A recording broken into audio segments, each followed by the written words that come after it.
Hello student. ਅੱਜ ਮੈਂ ਤੁਹਾਨੂੰ ਕਲਾਸ 10th ਦਾ ਸਬਜੈਕਟ ਸਾਇੰਸ ਦਾ ਪਹਿਲਾ ਚੈਪਟਰ ਕਰਵਾ ਰਿਹਾ ਹਾਂ। ਇਸ ਚੈਪਟਰ ਦੇ ਵਿੱਚ ਬਹੁਤ ਇੰਪੋਰਟੈਂਟ ਪੁਆਇੰਟ ਨੇ, ਜੋ ਕਨਸੈਪਟ ਨੇ, ਮੈਂ ਤੁਹਾਨੂੰ ਬਹੁਤ ਹੀ ਈਜ਼ੀ ਵੇ ਦੇ ਨਾਲ ਸਮਝਾਵਾਂਗਾ। ਇਹਦੇ ਵਿੱਚ ਜਿਹੜਾ ਪਹਿਲਾ ਟੌਪਿਕ ਆ ਉਹ ਹੈਗਾ ਕੈਮੀਕਲ ਰਿਐਕਸ਼ਨ।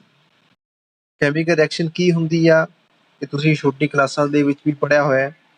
ਦੋ ਤਰ੍ਹਾਂ ਦੀਆਂ ਰਿਐਕਸ਼ਨਾਂ ਹੁੰਦੀਆਂ, ਇੱਕ ਹੁੰਦੀ ਹੈ ਫਿਜ਼ੀਕਲ ਰਿਐਕਸ਼ਨ, ਇੱਕ ਹੁੰਦੀ ਹੈ ਕੈਮੀਕਲ ਰਿਐਕਸ਼ਨ। ਤਾਂ ਕੈਮੀਕਲ ਰਿਐਕਸ਼ਨ ਹੁੰਦੀ ਕੀ ਆ ਉਹਦੇ ਬਾਰੇ ਤੁਹਾਨੂੰ ਮੈਂ ਦੱਸਣਾ ਚਾਹੁੰਦਾ ਇਹਦੇ ਵਿੱਚ। ਤਾਂ ਇਹਦੀ ਡੈਫੀਨੇਸ਼ਨ ਕੀ ਹੁੰਦੀ ਹੈ? ਸਭ ਤੋਂ ਪਹਿਲਾਂ ਤਾਂ ਕੈਮੀਕਲ ਰਿਐਕਸ਼ਨਸ ਆਰ ਦਾ ਪ੍ਰੋਸੈਸ, ਇੱਕ ਉਹ ਪ੍ਰੋਸੈਸ ਆ, ਉਹ ਕਿਰਿਆ ਹੈ ਇਨ ਵਿੱਚ ਜਿਸ ਦੇ ਵਿੱਚ new substance with new property, ਨਵਾਂ ਸਬਸਟੈਂਸ ਬਣਦਾ ਹੈ ਤੇ ਉਹਦੀਆਂ ਜਿਹੜੀਆਂ ਪ੍ਰੋਪਰਟੀਆਂ ਉਹ ਵੀ ਕੀ ਹੁੰਦੀਆਂ, ਨਵੀਆਂ ਹੁੰਦੀਆਂ। ਆਰ ਉਸ ਨੂੰ ਕੀ ਕਿਹਾ ਜਾਂਦਾ ਹੈ? ਕੈਮੀਕਲ ਰਿਐਕਸ਼ਨ ਕਹਿੰਦੇ ਆਪਾਂ।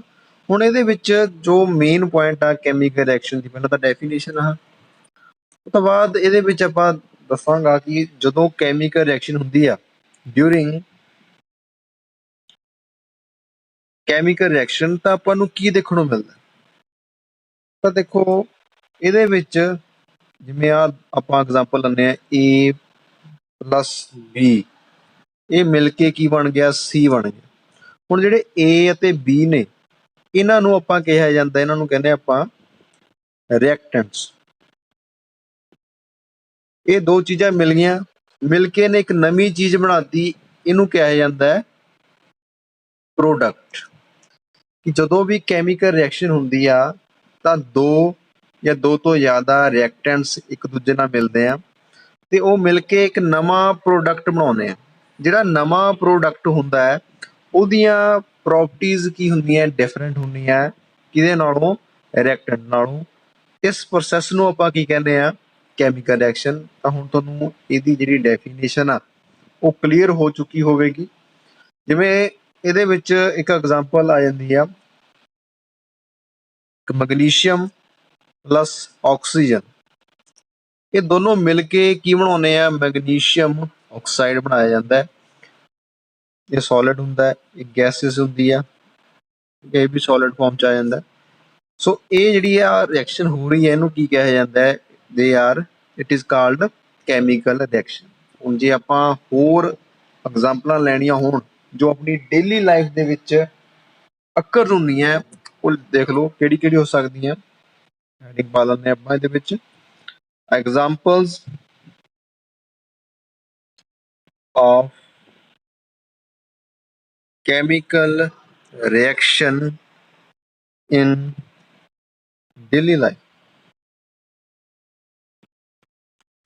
ਜਿਵੇਂ ਪਹਿਲੀ ਐਗਜ਼ਾਮਪਲ ਸਾਰਿਆਂ ਨੂੰ ਪਤਾ ਹੁੰਦਾ ਹੈ, ਸੌਰਿੰਗ ਆਫ ਮਿਲਕ, ਦੁੱਧ ਦਾ ਖੱਟਾ ਹੋ ਜਾਣਾ, ਜਿਹਨੂੰ ਆਪਾਂ ਦਹੀਂ ਬਣਾ ਜਾਂਦੇ ਇਹਦੇ ਨਾਲ। ਦੂਆ ਲਿਖ ਲਓ ਇਹਦੇ ਵਿੱਚ ਤੁਸੀਂ ਐਗਜ਼ਾਮਪਲ ਦੇ, ਜਿਵੇਂ ਕੁਕਿੰਗ ਆਫ ਫੂਡ, ਭੋਜਨ ਦਾ ਪਕਾਉਣਾ, ਉਹ ਵੀ ਇੱਕ ਤਰ੍ਹਾਂ ਦੀ ਆਪਣੀ ਕੈਮੀਕਲ ਰਿਐਕਸ਼ਨ ਆ। ਤੀਜੀ ਐਗਜ਼ਾਮਪਲ ਲਿਖ ਲਓ ਜਿਵੇਂ burning of fuel, petrol diesel ਜਿਹੜੇ ਜਲਦੇ ਆ ਉਹ ਸਾਰੇ ਕੀ ਨੇ?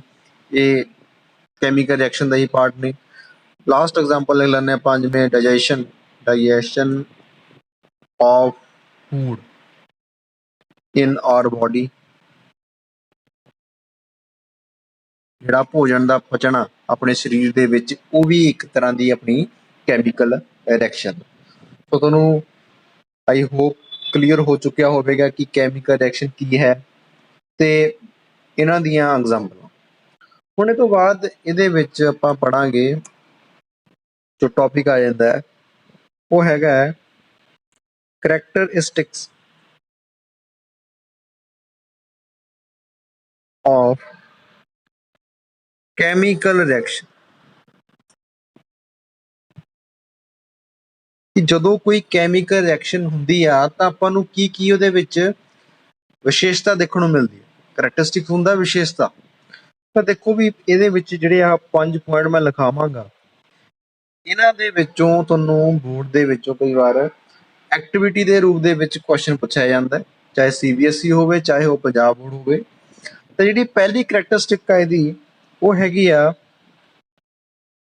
Evolution of gas.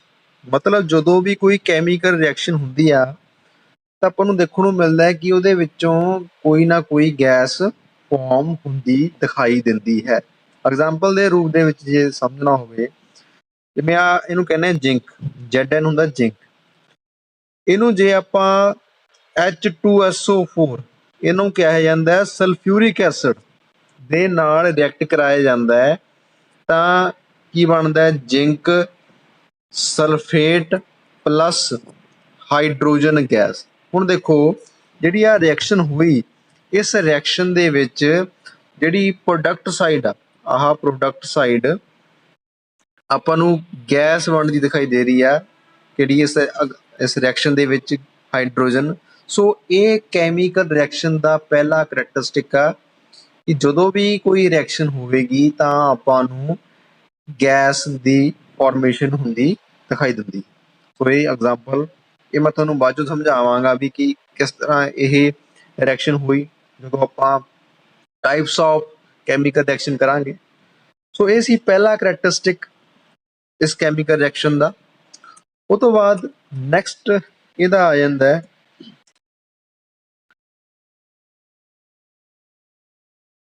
Formation of ਪ੍ਰੈਸੀਪਿਟੇਟ।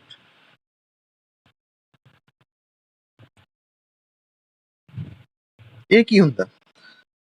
ਪ੍ਰੈਸੀਪਿਟੇਟ ਹੁੰਦਾ ਕਿ ਜੇ ਮੰਨ ਲਓ ਮੈਂ ਪਾਣੀ ਦੇ ਵਿੱਚ ਚੌਕ ਨੂੰ ਮਿਕਸ ਅਪ ਕਰਦਾ, ਪਹਿਲਾਂ ਮੈਂ ਚੌਕ ਭੋਰ ਕੇ ਉਹਨੂੰ ਐਨ ਥ੍ਰੈਸ਼ ਕਰਕੇ ਪਾਣੀ ਦੇ ਵਿੱਚ ਰੱਖਤਾ, ਫਿਰ ਉਹਨੂੰ ਮੈਂ ਸਟਿਰ ਕੀਤਾ, ਸਟਿਰ ਮਤਲਬ ਘੁਮਾਇਆ। ਘੁਮਾਉਣ ਤੋਂ ਬਾਅਦ ਮੈਂ ਉਸ ਜਿਹੜਾ ਬੀਕਰ ਆ ਉਹਨੂੰ ਇੱਕ ਸਮੇਂ ਲਈ ਸਟੈਂਡ ਬਾਏ ਰੱਖਤਾ, ਇੱਕ ਮੰਨ ਲਓ ਕਹਿ ਲਓ ਕਿ ਉਹਨੂੰ ਮੈਂ ਕੁਝ ਸਮੇਂ ਲਈ ਇੱਕਣੇ ਛੱਡਤਾ ਬਿਨਾਂ ਹਿਲਾਏ। ਤਾਂ ਆਫਟਰ ਸਮ ਟਾਈਮ ਕੀ ਦੇਖਣ ਨੂੰ ਮਿਲਦਾ ਹੈ ਕਿ ਜਿਹੜਾ ਚੌਕ ਆ ਉਹਦੇ ਜਿਹੜੇ ਛੋਟੇ ਛੋਟੇ ਕਣ ਨੇ ਉਹ ਗਲਾਸ ਜਿਹੜਾ ਬੀਕਰ ਆ ਉਹਦੇ ਥੱਲੇ ਆਪਾਂ ਨੂੰ ਦਿਖਾਈ ਦੇਣਗੇ। ਜਿਹੜੇ ਉਹ ਛੋਟੇ ਛੋਟੇ ਪਾਰਟੀਕਲਸ ਦਿਖਾਈ ਦੇ ਰਹੇ ਹੋਣਗੇ ਆਪਾਂ ਨੂੰ, ਉਹਨਾਂ ਨੂੰ ਆਪਾਂ ਕੀ ਕਹਾਂਗੇ? ਪ੍ਰੈਸੀਪਿਟੇਟ। ਸੋ ਇਹਦੇ ਵਾਸਤੇ ਐਗਜ਼ਾਮਪਲ ਲਿਖ ਦਿੰਦੇ ਹਾਂ ਮੈਂ ਤੁਹਾਨੂੰ ਸਮਝਾਉਣ ਵਾਸਤੇ। ਜਿਵੇਂ ਆ ਬਹੁਤ ਫੇਮਸ ਐਗਜ਼ਾਮਪਲ ਆ ਲੈਡ ਨਾਈਟ੍ਰੇਟ, ਇਹਨੂੰ ਕਹਿੰਦੇ ਲੈਡ ਨਾਈਟ੍ਰੇਟ ਨੂੰ ਜਦੋਂ ਆਪਾਂ 2 ਮੋਲੀਕਿਊਲ ਆਫ ਪੋਟਾਸ਼ੀਅਮ ਆਇਓਡਾਈਡ ਨਾਲ ਰਿਐਕਟ ਕਰਦੇ ਆ ਤਾਂ ਆਪਣੇ ਕੋਲ ਲੈਡ ਆਇਓਡਾਈਡ ਮਿਲਦਾ ਪਲੱਸ KNO3, ਇਹਨੂੰ ਕਹਿੰਦੇ ਆ ਪੋਟਾਸ਼ੀਅਮ ਨਾਈਟ੍ਰੇਟ। ਮੈਂ ਲਿਖ ਦਿੰਦਾ, ਇਹ ਹੈਗਾ ਆਪਣਾ ਲੈਡ ਨਾਈਟ੍ਰੇਟ, ਆ ਗਿਆ ਆਪਣਾ ਪੋਟਾਸ਼ੀਅਮ ਆਇਓਡਾਈਡ। ਕਿਉਂਕਿ ਜਦੋਂ ਇਹਨਾਂ ਦਾ ਨਾਮ ਤੁਹਾਨੂੰ ਯਾਦ ਹੋਣਾ ਚਾਹੀਦਾ, ਕਾਰਨ ਕੀ ਹੈ, ਜਦੋਂ ਤੁਸੀਂ ਰਿਐਕਸ਼ਨਾਂ ਨੂੰ ਬੈਲੈਂਸ ਕਰਨਾ ਹੈ ਤਾਂ ਉਹਦੇ ਵਿੱਚ ਤੁਹਾਨੂੰ ਕੰਮ ਆਉਣਾ। ਇਹਨੂੰ ਕਹਿੰਦੇ ਆ ਆਪਾਂ ਪੋਟਾਸ਼ੀਅਮ ਨਾਈਟ੍ਰੇਟ। ਦੇਖੋ ਜਿਹੜਾ ਆਹ ਬਣਿਆ ਆਪਣਾ ਲੈਡ ਆਇਓਡਾਈਡ, ਇਹਦਾ ਜਿਹੜਾ ਕਲਰ ਹੁੰਦਾ ਹੈ ਉਹ ਕੀ ਹੁੰਦਾ ਹੈ? ਯੈਲੋ। ਤੇ ਇਹਨੂੰ ਇਹੀ ਆਪਣਾ ਕੀ ਬਣ ਜਾਂਦਾ ਹੈ? PPT, ਮਤਲਬ ਪ੍ਰੈਸੀਪਿਟੇਟ ਬਣਦੇ ਜਾਂਦੇ।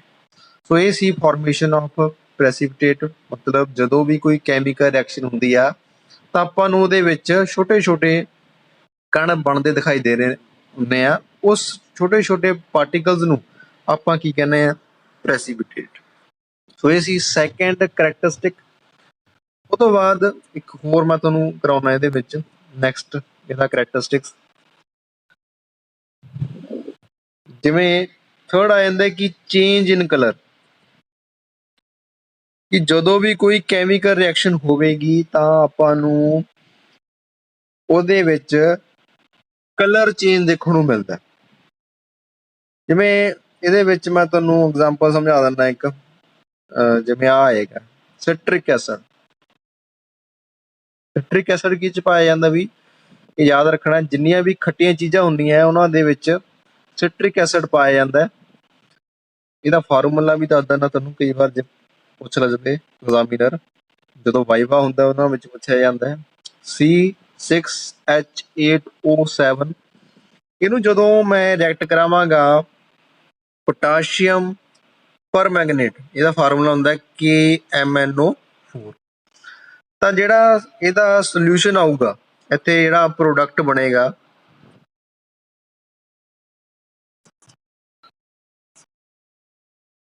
ਉਹ ਕੀ ਹੋਊਗਾ, ਉਹਦਾ ਜਿਹੜਾ ਕਲਰ ਹੋਊਗਾ ਉਹ ਡਿਸਅਪੀਅਰ ਹੋ ਜਾਏਗਾ।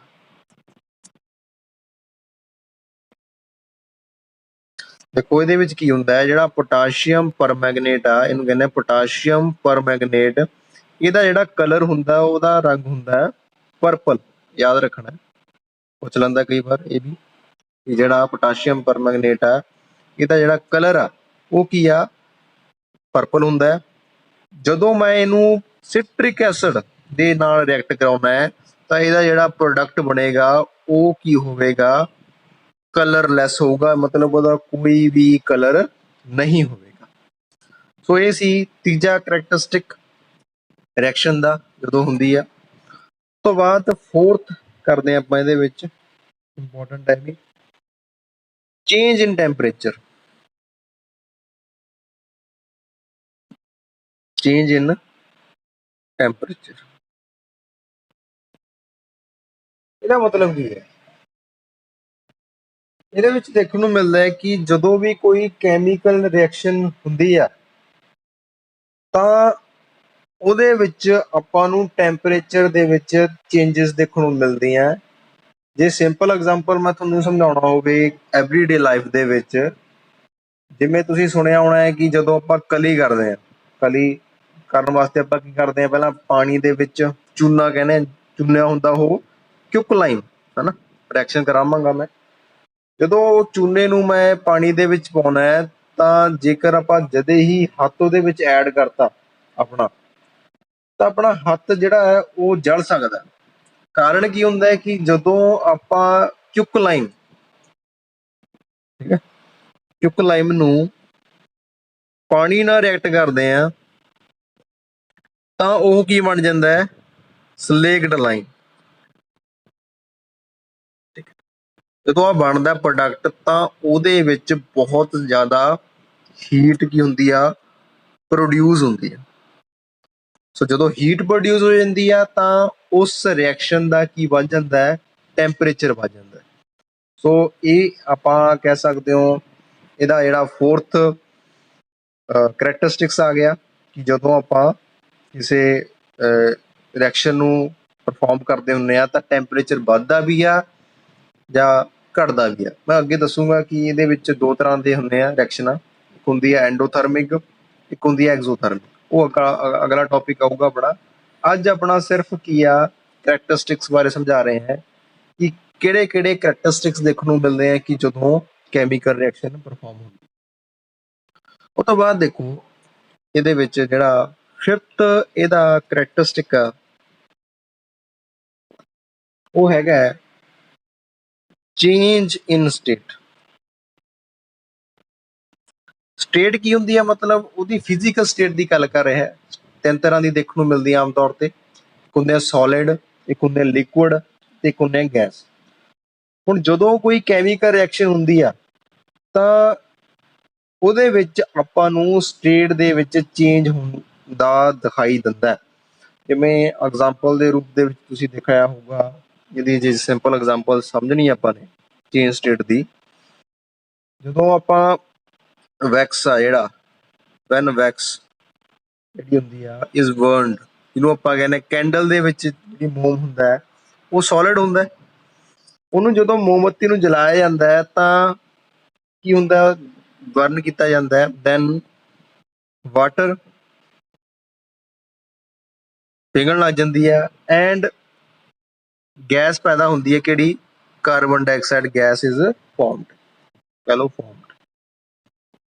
ਤਾਂ ਦੇਖੋ ਇਹਦੇ ਵਿੱਚ ਜਿਹੜੀ ਕੈਂਡਲ ਸੀ ਉਹ ਸੋਲਿਡ ਸੀ, ਸੋਲਿਡ ਸਟੇਟ ਸੀ ਉਹਦੀ, ਉਹਨੂੰ ਜਦੋਂ ਆਪਾਂ ਨੇ ਹੀਟ ਦਿੱਤੀ ਤਾਂ ਉਹ ਲਿਕੁਇਡ ਤੇ ਗੈਸ ਦੇ ਵਿੱਚ ਕਨਵਰਟ ਹੋ ਗਈ। ਤਾਂ ਇਹ ਸੀ ਆਪਣਾ 5th ਕਰੈਕਟਰਿਸਟਿਕ। ਸੋ ਇਹ 5 ਜੋ ਕਰੈਕਟਰਿਸਟਿਕ ਆਪਾਂ ਨੇ ਇਸ ਚੈਪਟਰ ਦੇ ਵਿੱਚ ਸ਼ੁਰੂਆਤ ਦੇ ਵਿੱਚ ਸਟੱਡੀ ਕੀਤੀ ਆ, ਉਹਨੂੰ ਇੱਕ ਵਾਰ ਤੁਸੀਂ ਰਿਵਾਈਜ਼ ਕਰਕੇ ਦੇਖਣਾ ਹੈ।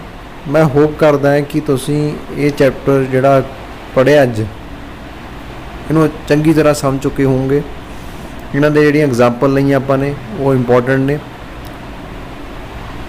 ਕੱਲ੍ਹ ਨੂੰ ਮੈਂ ਨਵਾਂ ਇਹਦੇ ਵਿੱਚ ਲੈ ਕੇ ਆਵਾਂਗਾ ਕਿ ਹੋਰ ਕਿਹੜੇ ਆਪਾਂ ਨੂੰ ਇਹਦੇ ਟੌਪਿਕ ਸਟੱਡੀ ਕਰਨੇ ਆ।